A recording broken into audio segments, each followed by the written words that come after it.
oh I miss him, oh I miss her, no I cannot move on, I cannot love somebody else. Shut up you bitch. Of course you can. तुम्हें खुद पे भरोसा ही नहीं है, तुम past में ही जिए जा रहे हो, उसी में तुम्हें मज़ा आ रहा है, फ्यूचर देखना ही नहीं चाहते, प्रेजेंट में रहना ही नहीं चाहते, प्रेजेंट और ख़राब कर रहे हो in fact. So if you are watching me for the first time, so hi, this is Sakshi and all I like to do is yap. And I know you haven't hit the subscribe button yet, so please do subscribe and let's get started. Disclaimer, this video isn't gender based. I am a girl, so naturally मैं उसी context में बात करूँगी x लड़के को समझ के, but ऐसा कुछ भी नहीं है. दोनों जेंडर वीडियो देख सकते हैं एंड दोनों जेंडर्स पे सेम इक्वली ये सारे पॉइंट्स जो भी मैं वीडियो में बताने वाली हूँ अप्लाई होंगे. यार अभी वो क्या कर रहा होगा, उसने खाना खाया होगा या नहीं, अभी तक वो सोया होगा या नहीं, क्या वो भी मुझे इक्वली मिस कर रहा है. यार अभी वो होता तो मैं उसको एक गुड न्यूज़ देती, उससे इतनी सारी चुगलियाँ करती एंड सो ऑन. यही सब चल रहा है दिमाग में for the past few days और months. I know this is very common and very normal. सबको होता है, मुझे भी होता है, इंसान है, obviously we will feel things. कोई बहुत प्रेशियस इंसान हमारी लाइफ से गया है, उसको इतना टाइम गया हुए हुआ ही नहीं है, तो ऑब्वियसली आपके दिमाग में उसके मोमेंट्स तो रहेंगे ना यार. एक मैंने एक रील बनाई थी, उसमें मैंने लाइन बोली थी, एक कुत्ते के बच्चे को भी आप थोड़े टाइम तक पाल लोगे ना तो उससे भी अटैचमेंट हो जाती है. तो वो तो इंसान था, उससे अटैचमेंट कैसे नहीं होगी. तो मैं अटैचमेंट हुई, तो मैं प्यार हुआ, whatever, it's completely fine. And loving someone is never waste of your time. ये मत सोचो कि यार उसको मैंने इतना टाइम दिया, उसके लिए मैंने इतने एफर्ट्स डाले, मे बी वो तुम्हारी लाइफ में आया ही इसलिए था, कुछ पास्ट कनेक्शंस थे, वो आया ही इसलिए था, उसे तुमसे वो प्यार चाहिए था. मे बी पास्ट लाइफ में तुमने उसको प्यार दिया ही नहीं, may be you hurted him और यू ब्रोक हिज हार्ट, तो इसलिए वो अब पास्ट लाइफ का वो क्या बोलते हैं कर्मा उसे कंप्लीट करने आया है ताकि वो सेम चीज़ तुम्हारे साथ कर सके. बस यही सोचो, दैट्स इट. मे बी उसकी लाइफ में प्यार की कमी थी, उसको वो प्यार जो चाहिए था उसको कभी नहीं मिला, and you were there to give it to him and you gave all your 100%. You went all in. In this video, we will go through 3 chapters: grief, heal, and live. Chapter number 1 is grief. Let's get started. Okay, first of all, do not block them instantly. Like अभी breakup हुआ है and तुम उसको आज ही अभी instantly या कल ही एकदम से बस ब्लॉक कर दो. If you are mentally that much strong to handle all of it, कर दो. But if you know you loved that person so much and you just cannot block them, do not try. मत try करो ज़बरदस्ती block करने का if तुम्हारे अंदर हिम्मत नहीं है उसको ब्लॉक करने की. So relax, because what happens is it's a psychology thing. If you block someone, चाहे टेक्स्ट से हो, इंस्टा से, व्हाट्सएप से, कॉल से, कहीं से भी हो, when you block someone psychologically you feel like more talking to them. तुमने अभी उनको इंस्टेंटली ब्लॉक किया, थोड़ी देर बाद तुम्हारा और ज़्यादा मन करेगा कि यार इसको अनब्लॉक कर दूँ क्या, अनब्लॉक कर दूँ क्या, कॉल से अनब्लॉक कर दूँ क्या. That's a psychological thing. Obviously your friends will influence you, bad mouthing about him कि यार he doesn't deserve you, वो तो था ही ऐसा, उसने तो ये किया, तेरे साथ वो किया, just block him, block him, block him. Do not. Instantly block मत करो. Take your time. Feel your emotions. Do not suppress them. If you feel like crying, cry your heart out. Daily रोना आ रहा है, daily रो. सुबह शाम रोना आ रहा है, सुबह शाम रो. बिकॉज इफ़ तुम उसको अपने फ्रेंड्स के इन्फ्लुएंस में आके बहुत ज़्यादा कि अब तो मैं बैडी बन जाऊँगी, अब तो मैं बहुत ये कर दूँगी, वो कर दूँगी, you can do that. But अभी तुम अपने इमोशंस को ये सारी चीज़ें करके ना सप्रेस कर दोगे, and once you suppress them तो अभी तो तुम्हें बहुत अच्छा लगेगा, you will feel like oh my god I have moved on, I don't care about this person. But बाद में कुछ दिनों के बाद, महीनों के बाद, या मे बी साल 2 साल के बाद भी वो इमोशंस का वॉल्केनो एकदम से फट जाएगा, एंड उस टाइम पे तुम्हारे पास कोई नहीं होगा तुम्हें संभालने के लिए. तुम्हारा खुद को संभालना बहुत ज़्यादा मुश्किल हो जाएगा. बिकॉज 1 साल बाद you started suddenly missing your x और तुम रो रहे हो उसके पीछे. अपने फ्रेंड्स को क्या बोलोगे कि यार मुझे अब 1 साल बाद उसकी याद आ रही है. वो तुम्हें ही बैड माउथिंग करेंगे कि तेरा दिमाग खराब है क्या, 1 साल तक तो तू बैडी बन के घूम रही थी, अब तेरे को सडनली उसकी याद आ रही है. So please feel your feelings, feel your emotions, उनको सप्रेस मत करो. बिकॉज जितना तुम रोगे ना तुम्हारा मन हल्का होता रहेगा. ठीक है, लोग ऐसे बोलते हैं कि रोना नहीं चाहिए, किसी के पीछे रो मत, ये वो. I don't agree with this. रो लो, it's fine, it's your life. उन्होंने वो रिलेशनशिप नहीं देखी है, उन्होंने वो रिलेशनशिप उस बंदे के साथ रह के फील नहीं किया. You were there, you were with him in that relationship, you know those moments, you were with him, you were in that relationship with him, you know those moments. वो नहीं थे तो उनकी बातें मत सुनो. क्या उसको ब्लॉक कर दे, बैडी बन जा, जिम चालू कर दे, ग्लो अप कर दे, करो. But this is not the right time. अभी नहीं करो. अभी जस्ट ब्रेकअप हुआ है, feel the breakup. If you genuinely loved that person, obviously अपनी फीलिंग्स को सप्रेस मत करो. Step 2 of chapter 1 is write a letter to yourself. Not type, notes में नहीं लिखना, व्हाट्सएप पे मी पे जाके नहीं लिखना. Write, I am talking about pen लो, पेपर लो and write a letter to yourself. Write every emotion you are feeling in that moment, every detail, and give that closure to yourself. और उसका क्या करना है वो मैं बाद में बता दूंगी, बट अभी सिर्फ लिखो. ये मत सोचो कि यार इस लेटर को भी कोई बाद में कभी पढ़ ले, शायद कुछ बहुत ही फिल्मी मोमेंट हो जाए. नहीं नहीं नहीं, please don't do all of that. उस लेटर को लिखो जो सच में फील कर रहे हो, एंड मेक श्योर कि तुम फिल्मी होके नहीं लिख रहे हो खुद को फिल्म मैं तो हीरोइन हूँ, my god I am writing some like. Don't do all of this bullshit. जो सच में फील कर रहे हो एक एक एग्जैक्ट इमोशन वो लिखो. जो तुम्हारे दिमाग में आ रहा है, गाली देने का मन कर रहा है उसको गुस्से में, तो गाली भी लिख दो उसमें. And make sure you right every goods and bads of that relationship end of that person. उसके बारे में जितनी भी सारी बुराइयाँ थी वो भी लिखो, जितनी सारी अच्छाइयाँ थी वो भी लिखो. उस मोमेंट में तुम क्या फील कर रहे हो वो भी लिखो. क्लोजर मिल गया है तो क्लोजर क्या था, कैसे वहाँ तक निकला, नहीं निकला तो तुम खुद क्लोजर निकाल के उस चीज़ को लिखो. मेक श्योर हर एक चीज़ को लिखो, और स्पेशली बैड्स तो ज़रूर लिखो रिलेशनशिप के और उसके, so that you know how mistreated you were by that person. बचपन में सुना होगा ना कि पेरेंट्स और टीचर्स हमें डांटते थे, मारते थे. क्यों डांटते मारते थे? इसी के लिए कि नहीं नोट्स बनाओ, लिखो लिखो. लिखने के पीछे क्यों पढ़ते हैं? बिकॉज हम टाइपिंग हमें इतना नहीं याद रहेगा, ठीक है, हमने सुन लिया वो इतना याद नहीं रहेगा. जितना हम लिखते हैं ना उतना ज़्यादा हमें वो चीज़ें याद रहती हैं. सो दैट जब तुम उसके बारे में बुरी चीज़ें लिखोगे, ज़बरदस्ती बुरा नहीं, जो एक्चुअल में तुम्हारे साथ बुरा हुआ है वो लिखोगे, you will know in your heart कि एंड इन योर ब्रेन कि अच्छा I never even realise this, but उसने मेरे साथ ये चीज़ें गलत करी एंड मैंने उसको इन चीज़ों के लिए माफ़ कर दिया. Step 3 of chapter 1, write down all the red flags, all the fights that happened with him. Take your time, ठीक है, आराम से. ज़रूरी नहीं कि अभी बैठ के 1 घंटे में इसको ख़त्म करना है. 10 दिन में याद आए 10 दिन में उस चीज़ को लिखो, ठीक है. जितनी भी बहुत गंदी वाली लड़ाइयाँ हुई थी ना, ठीक है, वो सब लिखो. उसके बारे में सारी बुराइयाँ लिखो, रेड फ्लैग्स लिखो. अच्छा कुछ नहीं लिखना है, सिर्फ ख़राब लिखना है अब इस टाइम पे. सब कुछ ये अलग है, इस लेटर में इंक्लूड मत करना. दिस इज़ समथिंग डिफरेंट, ठीक है. इसको भी राइट डाउन ही करना है, लिखना है हाथ से पेन पेपर लेके. सब कुछ लिखो उसके बारे में, सारी ख़राब आदतें. एक बॉर्डर लाइन बना लो इधर, सारी की सारी चीज़ें उसके बारे में ख़राब लिखो. कितनी लड़ाइयाँ हुई थी, लड़ाई क्यों हुई थी, उसके सारे रेड फ्लैग्स लिखो. दूसरी साइड पे लिखो कि व्हाट योर ड्रीम गाय और ड्रीम गर्ल और ड्रीम रिलेशनशिप लुक्स लाइक. अब तुम्हें क्या क्या चाहिए एक रिलेशनशिप में, वो सारी चीज़ें लिखो. Sorted. Once all of this happens and you realise it, read it. जितनी बार करना हो, 2 बार 3 बार 10 बार, दोनों चीज़ों को रीड करो. After this happens, now you will not have the urge to text or call that person. इसके बाद अब ब्लॉक कर दो. टेक योर टाइम, इंस्टेंटली मत करो ये सारी चीज़ें भी. 3-4 दिन में, 10 दिन में, 15 दिन में, जितना तुम्हें टाइम लेना है लेते रहो. बट मीन वाइल अगर इस टाइम के बीच में सामने वाले पर्सन का तुम्हें मैसेज आता है एंड तुम्हारी तरफ से क्लोजर तुम्हें मिल चुका था, फाइनली सारी चीज़ें हो चुकी थी, सो प्लीज़ पैचअप मत करो. बिकॉज इस मोमेंट में ये जो पूरी क्या बोलते हैं इसको, मैंने तुम्हें प्रोसेस बताई, एक्टिविटी बेसिकली बताई है, इसमें तुम्हें रियलाइज़ हो चुका होगा कि तुम्हें एक्चुअली में एक रिलेशनशिप में या एक लड़के से एक लड़की से चाहिए क्या. और अगर अब उसका दोबारा मैसेज आता है, यू हैव योर आंसर. नहीं आता तो बहुत ही अच्छी बात है, ब्लॉक कर दो, अब ब्लॉक कर दो. This is the time, now block that person. But if in case message आ जाता है, नाउ ब्लॉक कर दो. रिप्लाई भी मत करो, nothing, just block that person. Because अब तुम्हें पता है ना कि तुम्हें एक्चुअली में चाहिए क्या. तुम्हारे पास लिस्ट है कि यार मेरे साथ इतना बुरा हो रहा था एक रिलेशनशिप में और मैं तो ये सब चाहती ही नहीं थी, ये चाहता ही नहीं था, बट मुझे ऐसे ट्रीट किया गया. But this is the second side में, this is what I want from a relationship, from a guy, from a girl.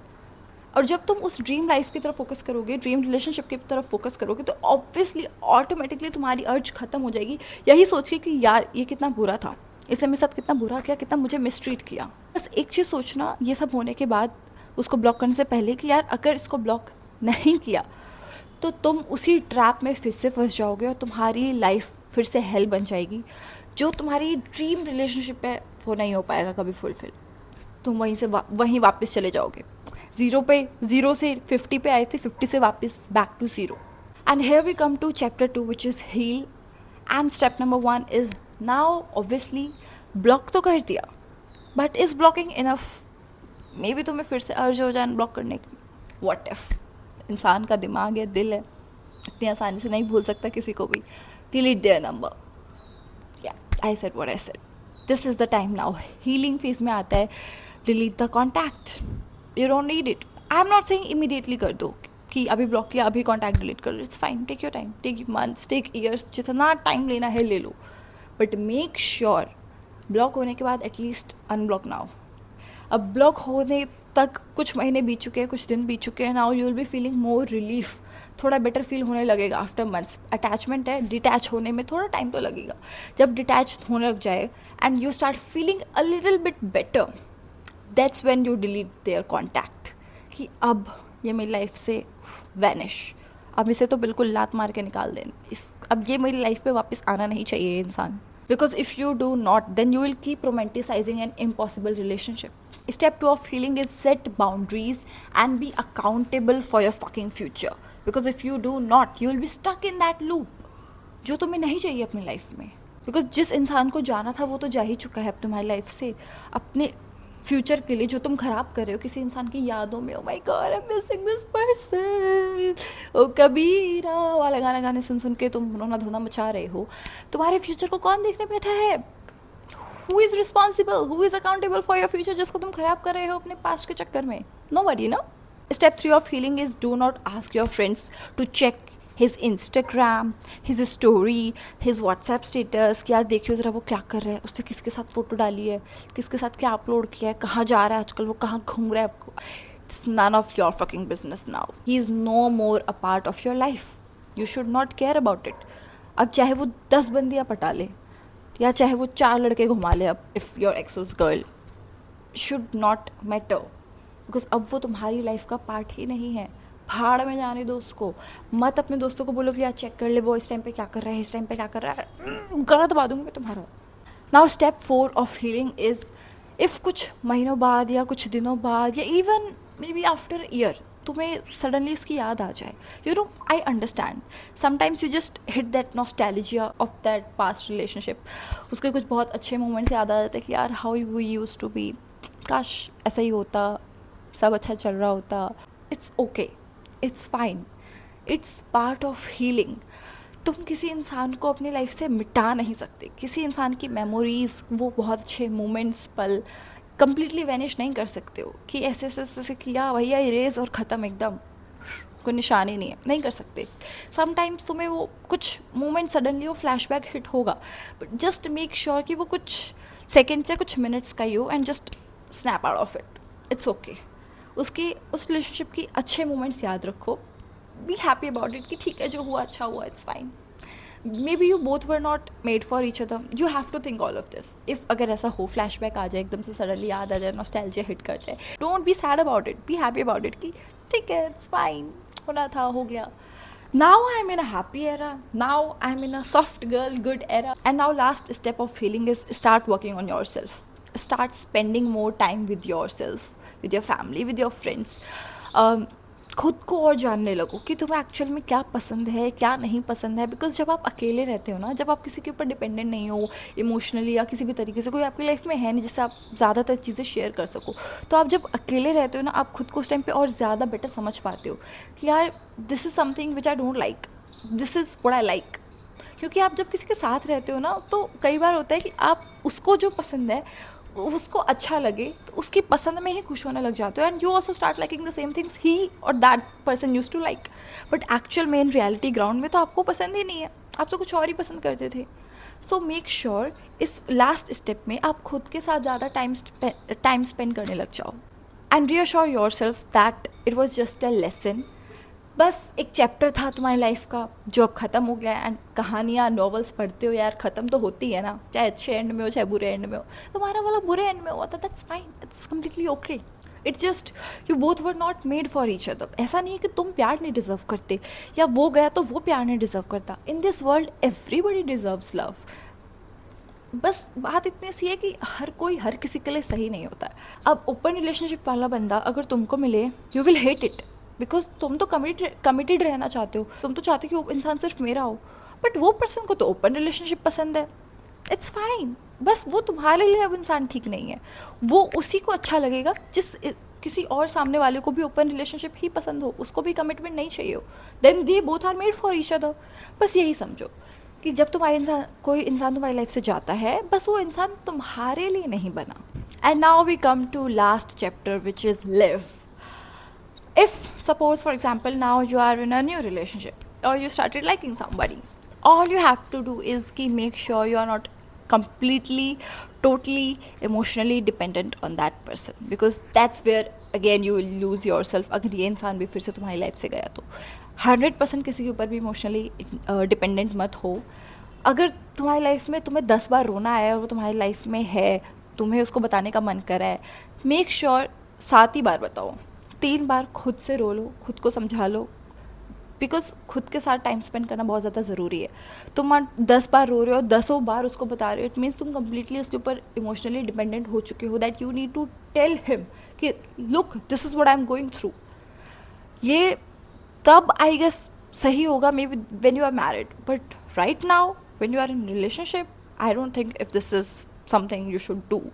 All I want you to do is when you are in a new relationship is that make sure you spend enough time with yourself. Still solo dates पे जाओ, solo travels पे जाओ if allowed है तो, या अपने friends के साथ जाओ, घूमने जाओ. हर जगह पर अगर फ्रेंड्स के साथ जा रहे हो तो उसको भी आप भी आ जाओ, अरे तुम भी चलो ना मेरे फ्रेंड से मज़ा आएगा. नहीं करो ये सब, दिमाग ख़राब हो जाएगा. नहीं करो ये सब. अपने फ्रेंड्स के साथ जा रहे हो तो अपने फ्रेंड्स के साथ ही टाइम स्पेंड करो, उसको बीच में घुसाने की कोई ज़रूरत नहीं है अनलेस एक्चुअली में इम्पॉर्टेंट हो उसका जाना. Step 2 of leave is that detach. Stop telling that person everything about your life. हर एक छोटी छोटी चीज़, हर एक छोटी छोटी डिटेल उसको बताना ज़रूरी नहीं है. And stop thinking that you will get married to this person, you will have kids with this person. That's exactly when your heart will break again. And वही बस नहीं करना है, बिकॉज इससे अगेन वही बात है, तुम फिर से डिपेंडेंट हो जाओगे, फिर से तुम्हारा दिल टूट जाएगा. बिकॉज तुम तो ख्याली पुलाव बना चुके हो कि ओ माय गॉड अब इससे शादी करूँगी तो कौन से कलर का लहंगा पहनूंगी. मत सोचो कि इससे शादी करूँगी तो कौन से कलर का लहंगा पहनूंगी, बच्चों के नाम क्या होंगे. यू डोंट नो कि सच में होगा भी या नहीं. ठीक है, हैविंग अ गुड थॉट कि yes maybe we will get married, एक बार बहुत है, इनफ है. रोज़ रोज़ ये मत सोचो कि हाय हमारी तो शादी हो जाएगी तो क्या ही मज़े आ जाएंगे, मैं तो उसके साथ घूमने जाऊँगी, ये करूँगी वो करूँगी. मत करो दीदी, मत करो दीदी, बहुत गंदा कट जाएगा, रोती फिरोगी फिर. प्लीज़ नहीं करो. Step 3 of living is don't control things which you can't predict. Exactly when just मैंने अभी ऊपर वाला जो पॉइंट बोला बोथ आर सिमिलर, कि इफ़ तुम प्रिडिक्ट नहीं कर सकते, तो हमें नहीं पता कि यू विल गेट मैरिड और नॉट, तो उस चीज़ को कंट्रोल करने की कोशिश मत करो ज़बरदस्ती. You want to marry but तुमने सामने वाले से पूछा एंड तुम्हें आंसर मिला कि ही इज़ नॉट श्योर, यार अभी तो टाइम है, देखते हैं. ये बस दैट इज़ द मोमेंट कि ख्याली पुलाव पकाने बंद कर दो. यू हैव योर आंसर, उसने हिंट दे दिए कि क्या है क्या नहीं है, ठीक है, that's enough. And last point of living is give time to yourself, time to love yourself. Start any new hobby, you know, reading books, swimming, driving, learning any new skill. Taekwondo सीख लो कि कोई और आए तो उसकी ता बजा डाले, उसने मेरा दिल तोड़ा. तो just start any new hobby. ज़रूरी नहीं है बाहर जाके कुछ सीखना है, पैसे ही खर्च करने हैं, घर पे बैठे बैठे भी यूट्यूब पे कुछ कोर्सेज वगैरह ले लो. You know, just start something new और करते रहो कॉन्टिन्यूसली. मेक श्योर कि तुम कुछ टाइम खुद को भी दे रहे हो, रादर देन कि तुम पूरा दिन 24 में से 20 घंटे उससे बातें कर रहे हो, रात की नींद ख़राब कर करके उससे बातें कर रहे हो. This makes no sense. And that's it. I hope this video helped you, and I'll see you in my next one, and bye bye. Hit the subscribe button and like button and comment कि तुमने क्या सीखा इस video से.